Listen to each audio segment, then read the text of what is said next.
بسم اللہ الرحمن الرحیم 26واں پارہ سورہ احقاف۔ سورہ احقاف یہ 46ویں صورت ہے ترتیب کی، اور سورہ احقاف سے شروع ہو رہی ہے۔ سورہ احقاف مکی صورت ہے، اس کی 35 آیتیں ہیں اور 4 رکوع ہیں۔ صورت کی آیت نمبر 21 میں لفظ احقاف آیا ہے، تو وہی لفظ احقاف اس صورت کا نام قرار دے دیا گیا ہے۔ احقاف جمع ہے حقفن کی۔ حقفن کا معنی ہے خمدار اور طویل ریگستانی علاقہ۔ یہ قوم عاد کا علاقہ تھا، اور یہاں اسی قسم کے خمدار اور طویل ریگستانی سلسلے تھے، اسی بنا پر اس علاقے کو احقاف کہا جاتا ہے۔ بعض حضرات کا کہنا یہ ہے کہ اس جگہ کا نام ہی احقاف ہے، اس معنی کے بغیر ہی۔ نبی کریم صلی اللہ تعالی علیہ وسلم طائف سے واپسی پر چند دنوں کے لیے مقام نخلہ ٹھہرے تھے۔ ایک دن فجر کی نماز میں آپ یہاں مقام نخلہ میں قرآن کریم کی تلاوت فرما رہے تھے، تو جنوں کی ایک جماعت کا وہاں سے گزر ہوا۔ انہوں نے آپ سے قرآن کریم سنا اور انہیں حق محسوس ہوا، اور وہ ایمان لے آئے، اور اپنی قوم میں جا کر بھی انہوں نے اسلام کی دعوت دی، جیسا کہ سورت نمبر 29 سے 32 تک یہ واقعہ بیان فرمایا گیا اسی صورت میں۔ بعض حضرات کی رائے یہ ہے کہ یہ طائف سے واپسی کا واقعہ نہیں ہے، بلکہ جب آپ صلی اللہ تعالی علیہ وسلم صحابہ کی ایک جماعت کے ساتھ بطن نخلہ میں موجود تھے، یہاں سے آپ نے سوق عکاظ جا کر کفار کو دعوت دینی تھی، اور خاص ایام میں وہاں بازار لگا کرتے تھے اور بڑے بڑے اجتماعات اور جلسے ہوتے تھے، تو اس موقع پر جنوں کے ایمان لانے کا واقعہ پیش آیا تھا۔ مکی صورتوں کی طرح اس صورت میں بھی اسلام کے بنیادی عقائد بیان فرمائے گئے ہیں، توحید، رسالت، آخرت، اور صورت کے انداز بیان میں تفہیم کا انداز غالب ہے۔ مشرکین جو کہ اپنے شرک پہ ڈٹے ہوئے تھے، اور قرآن کریم نے ان سے دلیل مانگی ہے کہ تم جس نظریے پہ قائم ہو، جس عقیدے کو اپنائے ہوئے ہو، بتاؤ تمہارے پاس اس کی دلیل کیا ہے۔ اور اسی طرح سے صورت میں مشرکین کے جو شبہات ہوتے تھے، اعتراضات ہوتے تھے، ان کے تسلی بخش جوابات بھی دیے گئے ہیں۔ قوم عاد کے واقعہ کی طرف اشارہ فرمایا ہے، اور مشرکین کو کفر و شرک سے، انکار حق اور پیغمبر علیہ الصلوۃ والسلام کے استہزاء سے ڈرایا گیا ہے، اور یہ کہا گیا ہے کہ اگر تم اپنی ان حرکتوں سے بعد نہیں آؤ گے تو تمہیں دنیا کا عذاب بھی دیا جا سکتا ہے، اور آخرت کا عذاب تو ہے ہی ایسے لوگوں کے لیے۔ سورت کے آخر میں نبی کریم علیہ الصلوۃ والسلام کو صبر کی تلقین فرمائی گئی ہے، اور اولو العزم پیغمبروں کا ذکر کر کے فرمایا گیا ہے کہ آپ بھی ان اولو العزم پیغمبروں کی طرح صبر کریں۔ بسم اللہ الرحمن الرحیم۔ تنزیل الکتاب من اللہ العزیز الحکیم۔ یہ اس ذات کی طرف سے بھیجی ہوئی کتاب ہے جو سب پر غالب ہے، بڑی حکمت والا ہے۔ سورت کی آیت نمبر 3 میں فرمایا گیا ہے والذین کفروا عما انذروا معرضون، کہ جن لوگوں کو ڈرایا گیا ہے اور جن کے لیے ہم نے یہ کتاب بھیجی ہے، وہ اس سے اعراض کرتے ہیں، یعنی ان پر کوئی اثر نہیں ہے، وہ سنی انسنی کر دیتے ہیں۔ جب سنتے ہی نہیں ہیں تو پھر انہیں ہماری اس کلام کا فائدہ کہاں ہو سکتا ہے۔ آیت نمبر 6 میں اس بات کو بیان کیا گیا ہے کہ اس سے بڑھ کے حماقت اور بے وقوفی اور کیا ہو سکتی ہے کہ یہ مشرک ان چیزوں کو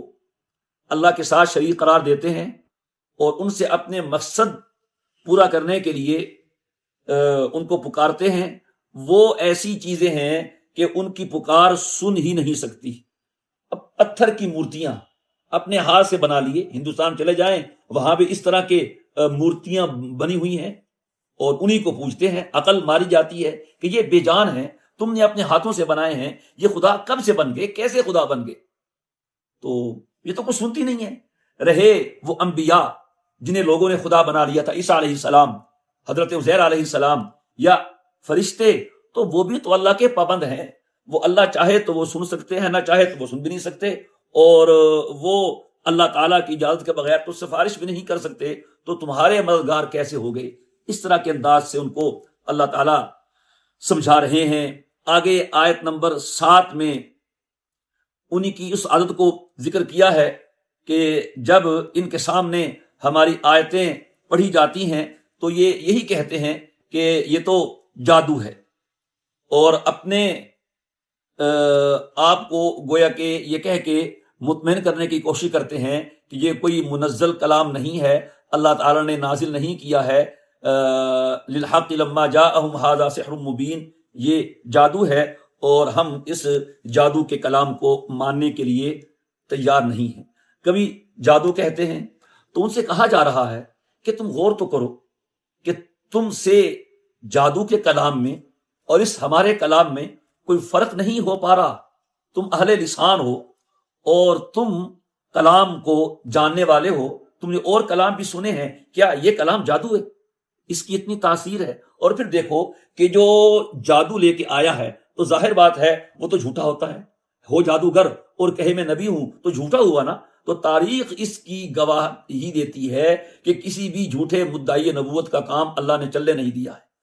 تو جادوگر کہنے کا مطلب کہ آپ ان کو غلط کہہ رہے ہیں، جھوٹا کہہ رہے ہیں، جبکہ حال یہ ہے کہ ان کا دین پھیلتا پھولتا جا رہا ہے اور پھر یہ ترقی کرتے جا رہے ہیں۔ اگر جادوگر ہیں تو تمہارے کہنے کے مطابق معاذ اللہ کاذب ہیں، جھوٹے ہیں، پھر ان کے دین کو ترقی نہیں کرنی چاہیے۔ تو تمہیں اس چیز پہ سوچنا چاہیے اور اپنے دعوے پر، اپنی سوچ پہ نظر ثانی کرنی چاہیے۔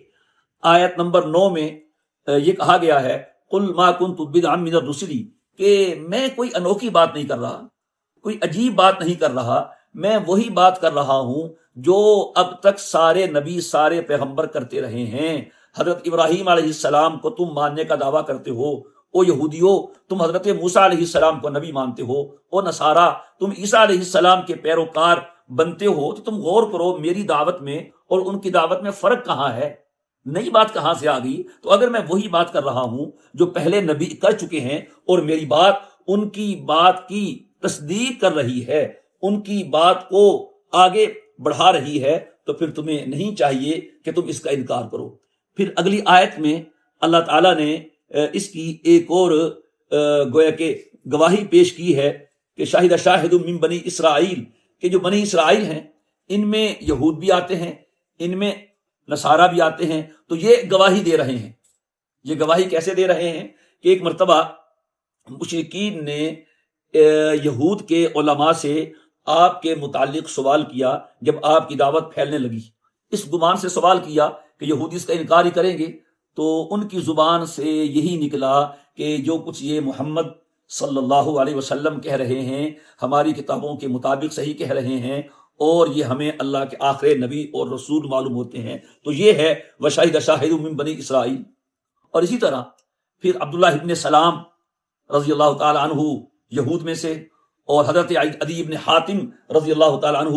نصارہ میں سے، ان کا ایمان قبول کرنا یہ بھی ایک گواہی تھی کہ انہوں نے اپنا مذہب چھوڑا، عیسیٰ علیہ السلام کا، حضرت موسیٰ علیہ السلام کا، یہودی اور نصرانی ہونے کے باوجود جب انہوں نے اس مذہب کو قبول کیا، اس کتاب کو قبول کیا، تو تم تو ان پڑھ ہو، تو تمہیں بنی اسرائیل کے لوگوں کی گواہی وہ سمجھ نہیں آتی، تم اس کو قبول نہیں کرتے۔ حضرت شاہ عبد القادر رحمہ اللہ تعالیٰ بھی فرماتے ہیں کہ مکے میں کوئی یہودی عالم آیا تو یہ سب مل کے اس سے پوچھنے لگے، تو اس یہودی عالم نے کہا ہاں ہماری کتابوں میں بھی یہ بات لکھی ہے کہ ایک کتاب آنی ہے اور ایک نبی آنا ہے اسی شہر میں، یہ شہر بھی وہی لگتا ہے اور جو یہ کہہ رہے ہیں یہ نبی بھی وہی لگتے ہیں جو ہماری کتابوں میں بیان کیے گئے ہیں۔ اب اس قدر اتمام حجت کے بعد بھی تم ایمان قبول نہیں کرتے، تو اس کی وجہ صرف یہی ہے، تمہارے اندر ضد ہے، عناد ہے اور تکبر ہے، اور ایسا آدمی پھر ظالم ہوتا ہے، اور ظاہر بات ہے کہ اللہ تعالیٰ پھر ظالموں کو ہدایت نہیں دیتے۔ ان اللہ لا یہدی القوم الظالمین، ظالموں کو ہدایت نہیں ملتی۔ اگلی آیت میں بھی اسی کی رد ہے کہ وہ کہتے ہیں کہ اگر یہ خیر ہوتی جو کچھ آپ لے کے آئے ہیں، ما سبقونا الیہ، تو وہ لوگ اس کی طرف سبقت نہ لے جاتے۔ یہ بھی ان کے غرور اور تکبر کی وجہ ہے کہ جب نیک کام کسی اور نے قبول کر لیا، دوسرے لوگوں نے جو ان کی نظر میں اچھے نہیں تھے تو اب ان کا تکبر اور ان کی بڑائی یہ اس بات کے لیے رکاوٹ بن گئی کہ اگر یہ اچھا کام تھا تو پہلے ہمیں کرنا چاہیے تھا، جب ہم نے نہیں کیا لہذا اب یہ کام غلط ہو گیا۔ تو یہی تکبر اور یہی غرور ان کے ایمان لانے میں رکاوٹ بنا رہا، اور یہی تکبر اور غرور شیطان کے ملعون ہونے کا سبب بنا تھا، اور یہی اہل مکہ کے جو ہے وہ مشرک رہنے کا سبب ہے۔ تو سبب ختم کرو، ایمان تمہارے دلوں میں بھی راسخ ہو جائے گا۔ پھر اس آیت کی آخری حصے میں یہ کہا گیا ہے فَسَيَقُولُونَ هَذَا إِفْكٌ قَدِيمٌ، یہ قرآن کریم کو پرانا جھوٹ مانتے ہیں۔ اس کا مطلب یہ ہوا کہ یہ پہلی کتابوں کے بھی منکر تھے، پہلی کتابوں کو بھی منکر تھے، تو کہتے ہیں یہ وہی جھوٹ ہے جو پہلے چلا آ رہا ہے۔ تو گویا کہ یہ اس کو بھی جھوٹ کہہ کے اپنے اس عقیدے کا اظہار کر رہے ہیں کہ وہ جو پہلی کتابیں جس کو اساطیر الاولین کہتے ہیں، من گھڑت قصے، تو ان کی نظر میں پہلے انبیاء بھی صحیح نہیں تھے، ان کی تعلیمات بھی صحیح نہیں تھی، اس لیے یہ کہہ رہے ہیں۔ اگلی آیت نمبر 12 میں اس کا جواب دیا جا رہا ہے کہ یہ پرانا جھوٹ کہاں سے آ گیا، یہ تو بہت بڑا سچ ہے، اور اپنے سے پہلے سچ کی تصدیق کر رہا ہے۔ اس سے پہلے تورات تھی، اور تورات کا بہت بڑا حصہ قرآن کریم نے نقل کر دیا ہے۔ جو تورات جاننے والا ہے اور وہ قرآن کو پڑھتا ہے تو وہ یہ یقین کرے گا، سمجھ جائے گا کہ در حقیقت قرآن تورات کے لیے مصدق ہے، تصدیق کر رہا ہے، اور اسی کی بات کو آگے چلا رہا ہے۔ لہٰذا تورات بھی ایک سچی کتاب تھی اور قرآن بھی ایک سچی کتاب ہے۔ تورات کو جاننے والا اگر وہ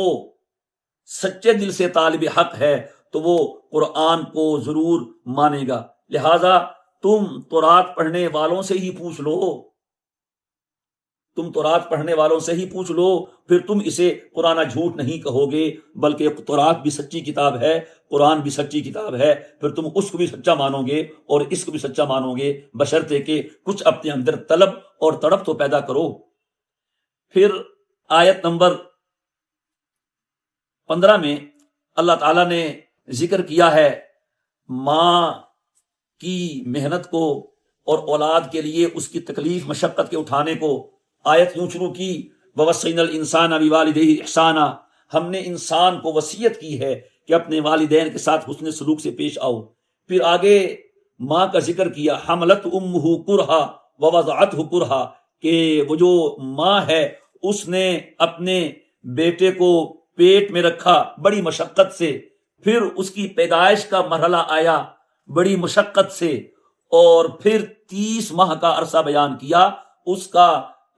بچے کو پیٹ میں رکھنا اور اس کو دودھ پلانا، یہ 30 ماہ کا عرصہ ہے۔ 30 ماہ آیت میں جو 30 ماہ بیان کیے تو اس کے لیے مفسرین نے کہا ہے کہ اقل مدت بیان کی ہے حمل کی، جو کہ 6 ماہ ہوتے ہیں،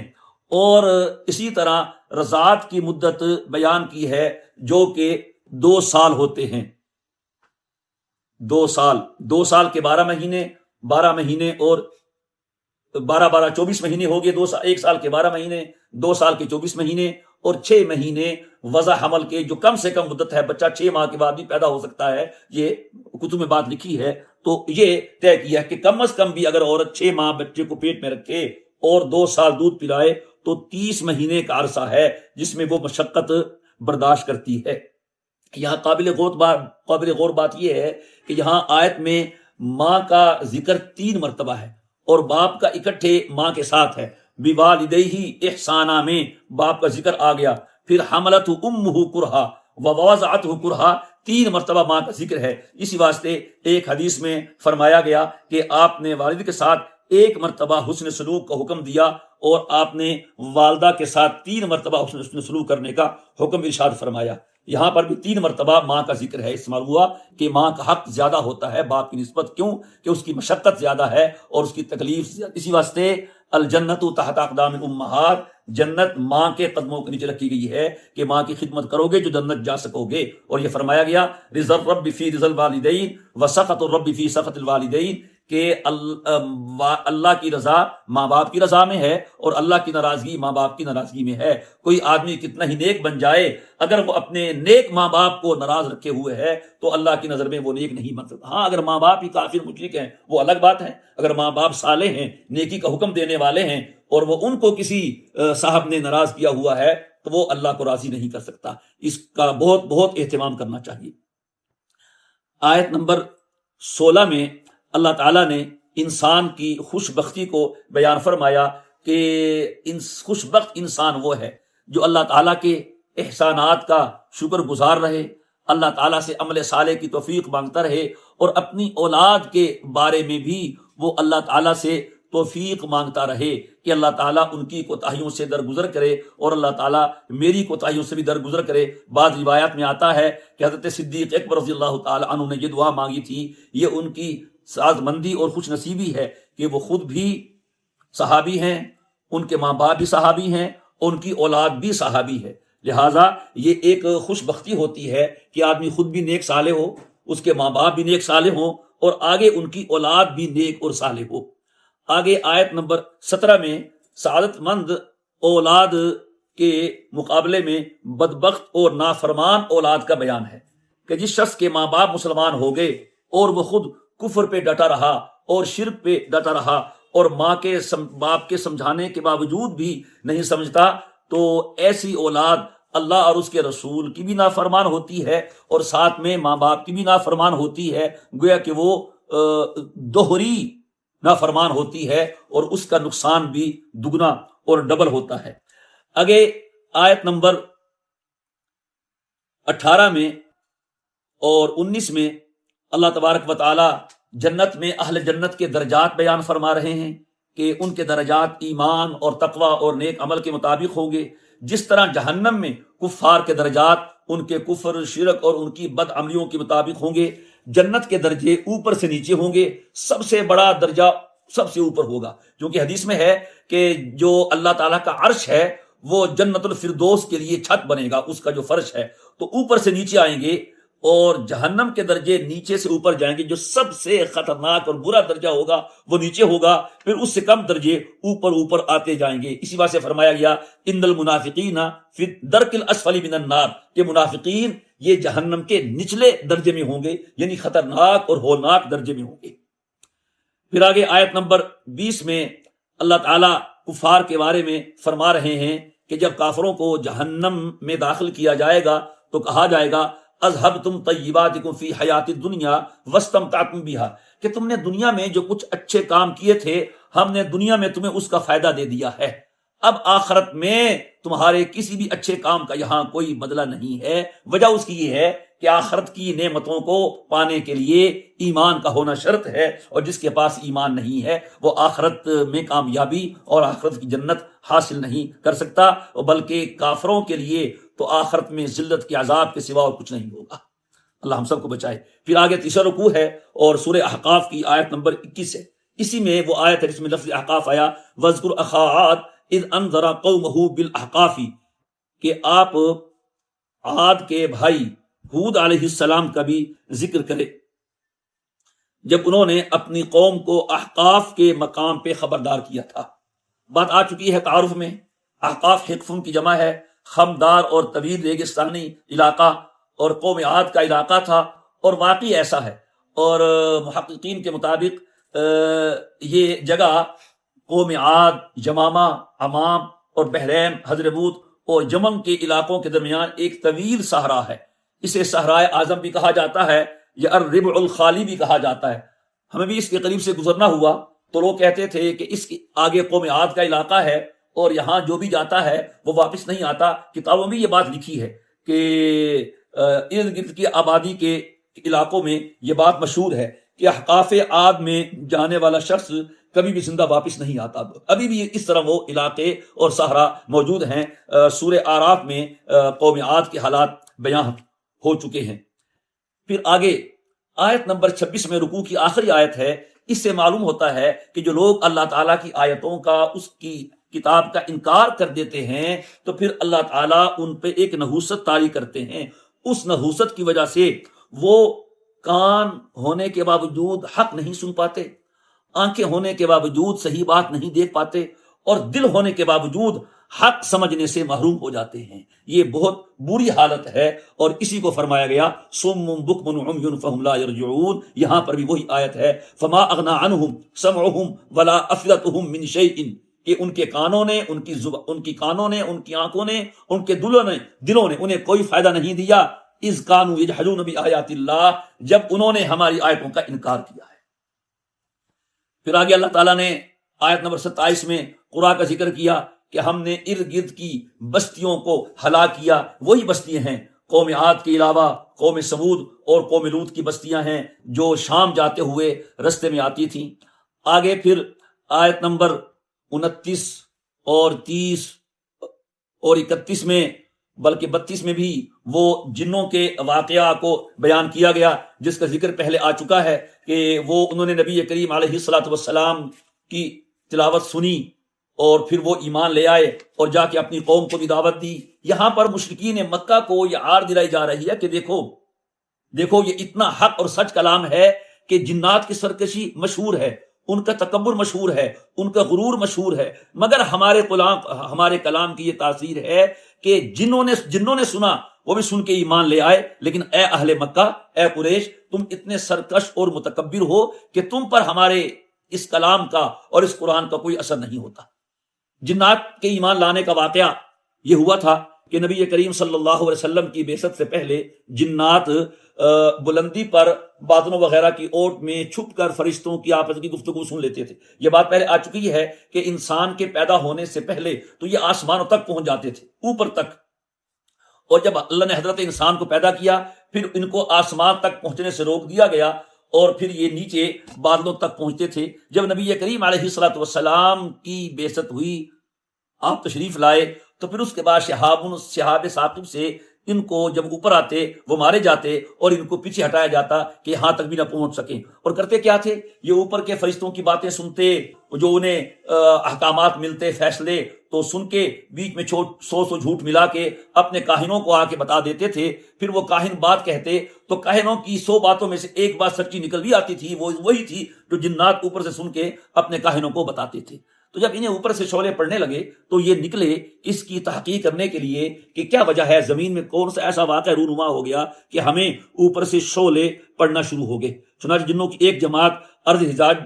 حجاز بھی پہنچی تو دیکھا کہ نخلا کے مقام پہ نبی کریم صلی اللہ علیہ وسلم طائف سے واپسی پر فجر کی نماز میں قرآن کریم کی تلاوت فرما رہے تھے، تو جنوں کی جماعت نے آپ کی تلاوت کو سماعت کیا، یا یہ سوق عکاظ بطن نخلا میں آپ تھے، سوق عکاظ میں جانے کے لیے، جیسے پہلے گزر گیا تعارف میں 2 قول ہیں، وہاں آپ تھے تو وہاں جنوں نے آپ کا یہ قرآن کریم سنا، اور سننے کے بعد انہوں نے اس چیز کا ادراک کر لیا کہ یہ وہی کلام ہے، یہ وہی نئی چیز ہے جس کی وجہ سے ہمیں آسمانی خبریں معلوم کرنے کے لیے اوپر جانے سے روک دیا گیا ہے۔ اور وہ اس تلاوت سے اس قدر متاثر ہوئے کہ انہوں نے فوراً ایمان قبول کر لیا۔ یہ 7 جن تھے یا 9 جن تھے اور نصیباً مقام کے رہنے والے تھے۔ چونکہ یہ جن حضور کے سامنے نہیں آئے، نظر نہیں آئے، تو اس لیے آپ نے ان کی آمد کو بھی محسوس نہیں فرمایا اور ان کے ایمان لانے کو بھی محسوس نہیں فرمایا۔ پھر اللہ تبارک و تعالیٰ نے آپ کو وحی کے ذریعے مطلع فرمایا کہ آپ کے پاس جن آئے تھے اور انہوں نے آپ پہ ایمان لایا ہے، اور جنوں کی اس جماعت نے واپس جا کر اپنی قوم کو بھی ایمان کی دعوت دی۔ پھر بہت سے جن ان کی دعوت سے مسلمان ہو گئے، اور معتبر روایات سے یہ بات ثابت ہے کہ اس کے بعد بھی جنوں کے کئی وفود نبی کریم علیہ الصلوۃ والسلام کی خدمت میں حاضر ہوتے، اور ایسی تمام روایات ہجرت سے پہلے جو آپ کے پاس جنوں کی آنے کے بارے میں ہیں، تقریباً روایات سے 6 وفود کا ہجرت مدینہ سے پہلے آپ کے پاس آنا اور ایمان کی باتیں سننا، قرآن سننا، یہ ثابت ہے۔ تو وہ گیا کہ جن صحابی ہوئے جنہیں نبی کریم علیہ الصلوۃ والسلام کی حالت ایمان میں زیارت نصیب ہوئی۔ یہ پھر آیت نمبر 30 میں جنوں کی بات ہے، جنوں کی دعوت ہے، جا کے اپنی جماعت سے کہتے ہیں یا قومنا انا سمعنا کتابا انزل من بعد موسیٰ مصدقا لما بین یدیہ یہدی الی الحق و الی طریق مستقیم، کہ اے ہماری قوم کے لوگوں، یعنی جنوں، ہم نے ایسی کتاب سنی ہے جو موسیٰ علیہ السلام کی کتاب کے بعد اتاری گئی ہے، اور وہ اس کی تصدیق کر رہی ہے، حق کا اور سیدھا رستہ بتا رہی ہے۔ تو یعنی یہ کہا کہ قرآن کریم اپنی جامعیت میں، اپنی ہدایت میں اور صراط مستقیم کے دکھانے میں یہ تورات جیسی ہے جو حضرت موسیٰ علیہ السلام پہ اتری تھی۔ حضرت سلیمان علیہ السلام کے زمانے میں جنوں کی تورات مشہور چلی آ رہی تھی،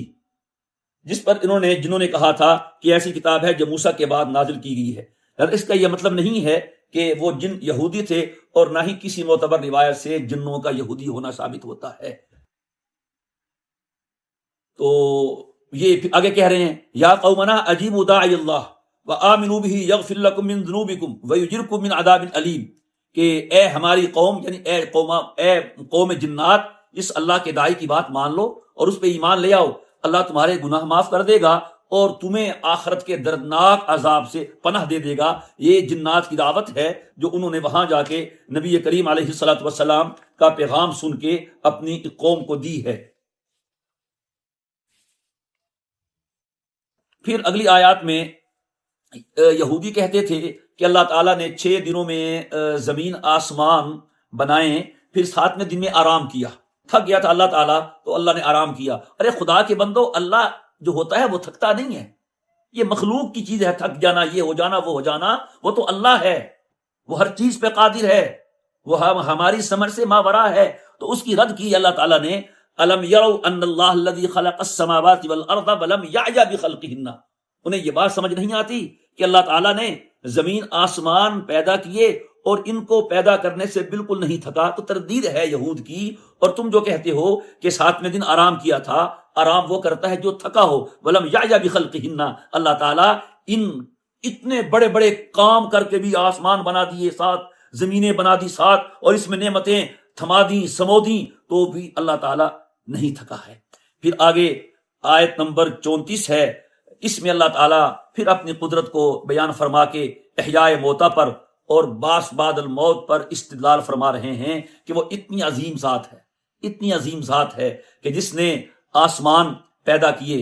زمین پیدا کی، اور جب اللہ انہیں پیدا کرنے میں کوئی تھکاوٹ محسوس نہیں کرتا ہے، قادر علی ان یحیی الموتی، پھر وہ قادر ہے کہ مردوں کو دوبارہ زندہ کر لے، تو اپنی قدرت کو ثابت کیا ہے اور اس احیاء موتا پہ استدلال کیا ہے۔ سبحان اللہ، یہ بھی قرآن کریم کا بڑا عجیب انداز ہے داعیانہ، کہ جب بھی موقع ملتا ہے اپنی بات کرنے کا اور دعوت دینے کا، قرآن کریم فوراً وہ بات منطبق کرتا ہے اور دعوت دیتا ہے۔ داعی کا یہی کام ہے کہ جب بھی موقع ملے تو فوراً سے اپنی بات کرے، اور اس کو ہماری زبان میں کہتے ہیں گل ویلے دی، کہ جب بات کا موقع ہو تو بات بڑی اچھی لگتی ہے۔ اور یہی اسی طرح قرآن کریم کا انداز ہے کہ اللہ تعالیٰ اپنی قدرت کو بیان کرنے کے بعد پھر جو اس سے استدلال ہوتا ہے کہ دیکھو جب ہم نے یہ کر لیا، ہم نے بارش سے مردہ زمین کو زندہ کر لیا، ہم نے زمین آسمان پیدا کر لی، تو تمہیں بنانے کے بعد دوبارہ بنانا کیا مشکل ہے ہمارے لیے؟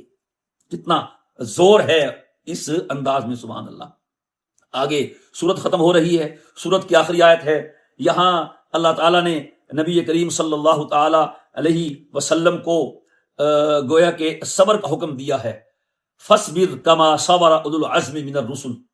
5 ہیں اولو العزم من الرسل، حضرت نوح علیہ السلام، حضرت ابراہیم علیہ السلام، حضرت موسیٰ علیہ السلام، اور حضرت عیسیٰ علیہ السلام، اور جناب حضرت محمد الرسول اللہ صلی اللہ تعالی علیہ وسلم۔ ان کے بارے میں بات پہلے آ چکی ہے کہ ہزاروں سال تک ان کی تعلیمات کے اثرات باقی رہے ہیں، اور قیامت تک ان حضرات کی تعلیمات باقی رہیں گی۔ تو یہ فرمایا جا رہا، جس طرح کہ اولو العزم نے صبر کیا، آپ اس طرح صبر کریں اور ان کے لیے جلدی نہ کریں۔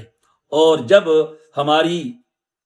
طرف سے قائم کردہ قیامت آئے گی، لم یلبسوا الا ساعۃ من النہار، تو وہ محسوس کریں گے کہ جو ان سے وعدہ کیا گیا تھا وہ بالکل صحیح تھا، اور وہ جو دنیا میں رہے ہیں یا آخرت میں رہے ہیں وہ بس دن کی ایک گھڑی معلوم ہوگی۔ اب جس کی وجہ سے وہ اپنی ساری مستقبل کو اور اپنی آخرت کو دو پہ لگائے ہوئے ہیں، اس وقت میں انہیں محسوس ہوگا کہ یہ جو ہم دنیا میں رہ کے آئے ہیں وہ ایک گھڑی تھی، ساعت من النہار، دن کی ایک گھڑی، 2-3 گھنٹے 2.5 گھنٹے بس، لیکن اس وقت پھر محسوس ہونے کا کوئی فائدہ نہیں ہوگا۔